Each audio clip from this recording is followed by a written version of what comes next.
اس میں بھی خدا میری مدد کرتا ہے. تو میرے عزیزو، آپ کا خدا آپ کی زندگی کے چھوٹے چھوٹے فیصلوں میں بھی انٹرسٹ لیتا ہے. تسی کہتے تھے نا بچیاں دا دکھ برداشت نہیں ہوتا. بہنوں ماؤ، اگر بیٹی کا رشتہ کہیں غلط جگہ پر ہو جائے زندگی عذاب بن جاتی ہے کہ نہیں؟ بچہ بھی عذاب دے، تسی آپ بھی عذاب دے. بزرگوں، آپ مجھ سے زیادہ تجربہ رکھتے ہیں، آپ نے زندگی میں بڑے فیصلے کیے ہیں، آپ ان باتوں کو جانتے ہیں. غلط فیصلہ لے لیا جائے تو کیا ہوگا؟ یہ کوئی ایک دو دن کی بات تو نہیں نہ ہوتی، یہ ساری زندگی کا سفر ہوتا ہے. اب ہمیں یہاں پر سوال یہ کرنا چاہیے کہ ابراہیم اتنا محتاط کیوں ہے اپنے بیٹے کی شادی رشتے کے حوالے سے؟ اور ساتھ میں یہ بھی ذرا سوال کیجئے گا، ہم اتنے محتاط کیوں نہیں ہوتے؟ ہم میں اور ابراہیم میں فرق کیا ہے؟ پہلا تو میں نے آپ کو فرق بتا دیا. اس کے اوپر covenantal blessings تھی. یہ والے فیصلے عام لوگ نہیں لیتے، یہ وہ والے لوگ لیتے ہیں جن کا خدا پر میچور فیتھ ہے، جو دنیا کو الگ طریقے سے دیکھتے ہیں، جو دنیا کو خدا کے زاویے سے دیکھتے ہیں. وہ اپنے بچوں کے رشتے خدا کی مرضی پلان کے مطابق کرتے ہیں. کنانی لوگ جو تھے وہ اول تو بت پرستی کرتے تھے، ان کے اندر بڑی نازیبا حرکات موجود تھی. تو وہ کہتا ہے اس کے ساتھ ان کے ساتھ کوئی شادی نہ کرنا. کیوں؟ کیونکہ میں اور میرا بیٹا اور جو اس سے نسل پیدا ہوگی وہ برگزیدہ نسل ہے. برگزیدہ نسل کا کیا مطلب؟ چنے گئے لوگ، ایسے لوگ جن میں سے مسیح سیویئر آئے گا. تو اگر کوئی ایسی لڑکی آ گئی جو بت پرست ہوگی، جو ناپاک ہوگی، جو خدا یہوہ ہمارے خدا کی پرستش نہ کرتی ہوگی، تو آگے کی لائن ساری وہ خراب ہو جائے. وہ اس حوالے سے کنسرن ہے، کوئی نسلی تعصب اس میں نہیں ہے. اب مجھے بتائیں ابراہیم کو زیادہ فائدہ کس بات میں؟ ان کنانیوں کے ساتھ اپنے بیٹے کے لیے بیوی ڈھونڈتا جو جن کے درمیان وہ رہ رہا ہے. سمتیانہ ہو جاتا، اس کی زیادہ دولت بڑھ جاتی، آگے اظہار کے لیے آسانیاں ہو جاتی، بجائے اس کے کہ وہ دور کے ملک سے اس کے لیے بیوی لائے. دسوں حوالہ زیادہ فائدہ کس میں تھا؟ کنعان میں یا دور کے ملک؟ جی ادھر سے کس میں تھا؟ کنعان میں تھا.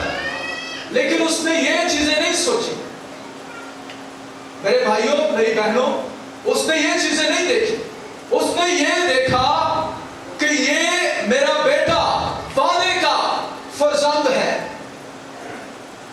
اسی کی دیکھنے جدو سی رشتے کا سچی سچی دستے آنسٹلی اسی دیکھنے منڈے نو دیکھو جی، کڑی نو دیکھو. کڑی ہونی چاہیے نرس، ہے نا؟ کڑی کیوں ہونی چاہیے نرس؟ تو منڈا جڑا ہے وہ دیکھو گورنمنٹ کی نوکری ہے کہ یا پھر وہ دا کوئی باہر دا جیک لگ سکتا ہے، وہ کاروبار کوئی ایجدا سسٹم وہ ہے کہ میں آپ کو غلط نہیں کہتا، آپ ماں باپ ہیں، یہ چیزیں دیکھنی چاہیے، ضرور دیکھیں. بلکہ میں آپ کو کہتا ہوں ان چیزوں کو ضرور دیکھیں. لیکن جڑی سب تو اہم گل ہے وہ تسی سب تو بعد چ دیکھتے وہ کی ہے بھائی ایک گھرانہ خدا دے نال بھی چلتا ہے کہ نہیں؟ کیڑے چرچ جاندا ہے؟ ان کا پاسٹر کون سا ہے؟ کوئی بچے میں بچی میں کوئی یسوع والی بات بھی ہے کہ نہیں؟ کوئی خدا کے ساتھ رشتہ ناتا بھی ہے؟ میں یہ میری نہیں آپ کی بھی بات ہے. تسی اپنی بیٹی نو بھیجنا ہے نا صرف یونیورسٹی کالج، تو تسی رکشے والا دھیان نال دیکھتے جے کہ کوئی ایسا رکشے والا لوانا ہے جڑا بھائی ساڈے اعتماد ہے. وہ بیٹی جس کو آپ لوگوں نے 20-25 سال پرورش کی بڑا کیا، تو رکشے والا وہ پوچھ کے کہ بھائی یہ کہو جا رکشے والے تو جدو رشتہ کرن تے ہوندے جے ادو تسی پوچھتے ہی نہیں. یعنی تانوں وہ رکشے والے تو بھی گھٹ اہم لگدا ہے. بس کر دیو جی, کر دیو فٹافٹ, انج دا رشتہ نہیں دوبارہ لگتا. اور پھر یہ رشتہ نہ آپ کی میں ٹینشن سمجھ سکتا ہوں, لیکن کاش میری یہ دعا ہے کہ آپ بھی کورننٹل بلیسنگ کے نیچے ہوں. جس طرح ابراہم کی زندگی پر برکت, جیسا ایمان اس کا کہ خدا اس کام کے لیے اپنا فرشتہ آگے آگے بھیجے گا, تیرا بھی ایمان ہے کہ میں نے دعا کی ہے. رشتے نہیں ملتے لیکن دیکھیے گا میری بیٹی کے لیے اچھا رشتہ ملے گا, میرے بیٹے کے لیے اچھا رشتہ ملے گا. اور پھر نوکر کیسا سال خوردہ نوکر, سمجھدار شخص, گھر کے سارے کاموں کا مختار, خدا پرست دعا کرنے والا شخص. آگے الیعزر کا کردار دیکھ. اسی رشتہ کروانے والے کہو جی لبنے ہیں. پچھلے دنوں سے میں بڑا پریشان ہوا, میری بھتیجی کا رشتہ ہونا تھا تو بیچ میں جو کروا رہا تھا مندریاں پائیاں سن تو میں تو دیکھ کے ڈر گیا. اے رشتہ کروا رہے ہیں, انہیں تو مندریاں پائیاں نہیں, اور یہ کی کرتا ہوئے. لیکن میں نے ٹرسٹ کیا خدا. ہم ایسے تو لوگوں کو کہتے ہیں اور پھر جنلا ہے وہ مندر رشتہ لگے گا, ہے کہ نہیں بات. جیسا شخص بچولا بیچ میں ڈالیں گے اس کی جیسی ترجیحات ہوگی, وہ کہے گا پھر آ کے ان دی گلاں سنائے. وہ نہ بڑا بڑا گھر جے, انہاں دے اوتے تھلے کنے کمرے جے, منڈے نے کوئی ہور گھر بنانا, نال دی بیلی بھی انہاں دے کول ہے جے, مال ڈنگر سب کچھ انہاں کول ہے جے پنڈ دی گل کریے تے جے شہر دی گل کریے تے بڑی اچھی نوکری ہے, گڈیاں جو انہاں دے کول, ایتھے کر لو ایتھے تہاڈی بیٹی بہت خوش ہے. کیا یسوع کے بغیر وہ خوش رہ سکتا؟ یہ سارا کچھ ہو, یسوع اس گھر میں نہ ہو تو کیا آپ کی بیٹی خوش رہ پائے؟ بیٹے کی بات کریں تو اسی نرس لین دے, اس کے نقصانات اور فائدے بھی ہیں. میں آپ کو یہ نہیں کہتا نہ لائیں, مجھے غلط نہ سمجھیں.